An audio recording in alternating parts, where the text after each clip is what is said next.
स्वामी जी, मोटापा कैसे कम किया जाए, आलस कैसे भगाया जाए, अपने व्यक्तित्व को कैसे सुंदर बनाया जाए, वो आप लगातार बता रहे हैं। लेकिन दो तस्वीरें आज बेहद खूबसूरत है। एक तस्वीर जो आपके बच्चों की हम देख रहे हैं, योगी बच्चे इतना सुंदर आसन कर रहे हैं, और दूसरी तस्वीर जो प्रकृति हमें दिखा रही है, शिमला, जम्मू कश्मीर, हिमाचल, उत्तराखंड के पहाड़ों से जो बर्फबारी की तस्वीरें आ रही हैं, बेहद खूबसूरत हैं, मन को खुश करने वाली हैं।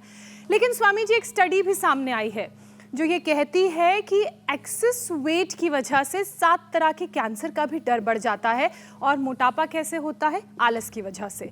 स्वामी जी, मोटे लोगों को कैंसर जैसा जानलेवा रोग ना हो, ये ना मिले, इसके लिए उन्हें क्या करना चाहिए?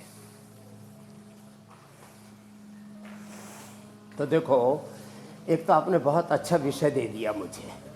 अब मैं सबसे आह्वान करूंगा, घूमने के लिए यूरोप मत जाओ, स्विट्जरलैंड मत जाओ, घूमने के लिए इधर उधर मत हांडो, घूमने के लिए बद्रीनाथ जाओ, केदारनाथ जाओ, गंगोत्री यमुनोत्री जाओ, घूमने के लिए शिमला जाओ, कुल्लू मनाली जाओ, घूमने के लिए जम्मू कश्मीर जाओ, श्रीनगर जाओ, घूमने के लिए उधर काकजंगा है हमारा, क्या बात है, नॉर्थ ईस्ट में तो है हमारे जितने भी नॉर्थ ईस्ट है ना, वह सब जगह और जो है सब पूर्ण शांत प्रदेश है।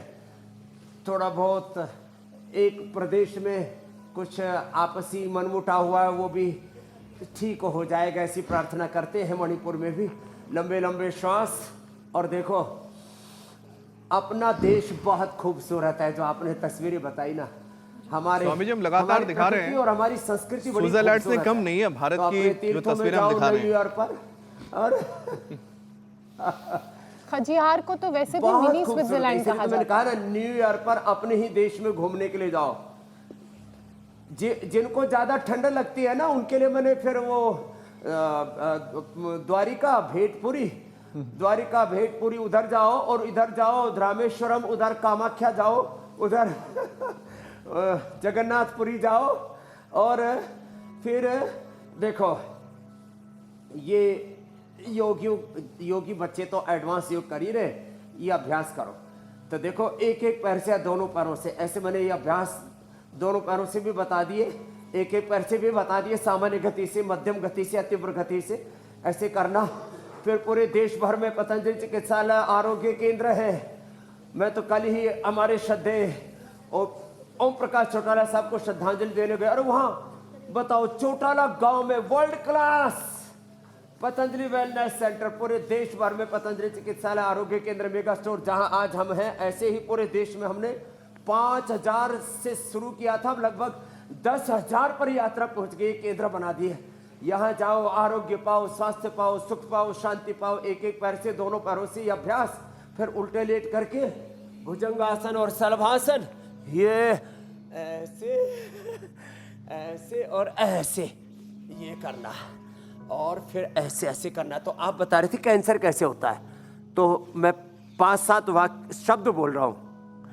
लाइपोजेनेसिस बढ़ जाता है, लाइपोलाइसिस घट जाता है, एपोप्टोसिस गड़बड़ हो जाता है। अब ये कुछ साइंटिफिक वर्ड है, इसका मतलब भी बताऊंगा।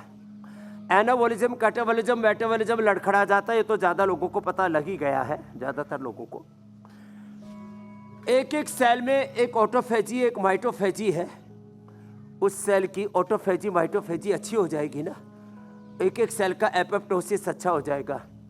लाइपोजेनेसिस उसको कहते हैं कुछ भी खाओ, अनाज खाया, शाक सब्जियां खाई, फल खाए, थोड़ा किसी भी रूप में स्वीट खाया, तो वो फैट में कन्वर्ट हो जाता है, कार्बोहाइड्रेट, इसको कहते हैं लाइपोजेनेसिस।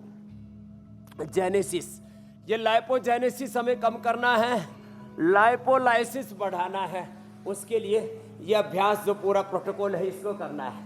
एक ये बच्चे तो एक पाद ग्रीवासन, द्विपाद ग्रीवासन भी कर लेना फिर बच्चों, फिर गर्भासन और सुप्त गर्भासन भी कर लेना। प्रवाह से बच्चे किए जा रहे हैं, इनको देख करके तो ऐसा लग रहा है काश दोबारा हमको भगवान ऐसे ही बच्चा बना दे और इनकी तरह एडवांस योगा हम भी कर लें। हाँ, कितने प्रसन्न है ये बच्चे। हाँ, मुस्कुराओ बच्चों। हाँ, ऐसे तो बच्चे वैसे ही अंदर से सदा मुस्कुराते रहते हैं, हैप्पीनेस चेहरे से भी झलकनी चाहिए। तो इतना एडवांस योग करके भी कोई तनाव नहीं है, बल्कि ये तो तनाव को इन्होंने तिलांजलि दे दी। कह रहा था लाइपोलाइसिस को बढ़ाना है, लाइपोजेनेसिस को घटाना है और हमें अपने बॉडी के एपोप्टोसिस को अच्छा करना है। एक एक सेल के निर्माण से लेकर निर्माण के 24 घंटे से लेकर के 100 दिन 300 दिन एक एक सेल की एक सेल्फ लाइफ होती है और वो आत्मनिर्माण से लेकर आत्मनिर्वाण उसके आत्म विसर्जन की जो प्रक्रिया वो बाधित होती है तो कैंसर होता है। ऑटोफेजी माइटोफेजी गड़बड़ाती है, वात पित्त कफ त्रिदोष गड़बड़ाते हैं, एनाबॉलिज्म कैटाबॉलिज्म मेटाबॉलिज्म जब लड़खड़ाते हैं तब ये कैंसर होता है। उसको ब्लड कैंसर, बोन कैंसर, अलग अलग पूरी बॉडी के अंदर किसी ऑर्गन के अंदर एक एक सेल से लेकर के फिर एक एक ऑर्गन में ये डिसऑर्डर आता है। उसी को सेल के लेवल पर आता है तो उसको ब्लड कैंसर और ऑर्गन के लेवल पर आता है तो लीवर, किडनी, ब्रेस्ट, चेस्ट में, थॉट में और या ब्रेन तक भी कैंसर पहुंच गया जो बहुत खतरनाक होता है। तो इन सब से हमें सारे देश को बचाना है। तो ये ओबेसिटी का पैकेज तो पूरा कर दिया जी। और इसको ठीक रखने के लिए फिर गोधन अर्क पियो, ये गोधन अर्क और हाँ ये मेदोहरवटी वेट गो और फिर स्लिम चॉइस बड़ा ज़बरदस्त है। ये स्लिम चॉइस भी ये भी बहुत ज़ोरदार है जिनको मोटापा घटाना है उनके लिए।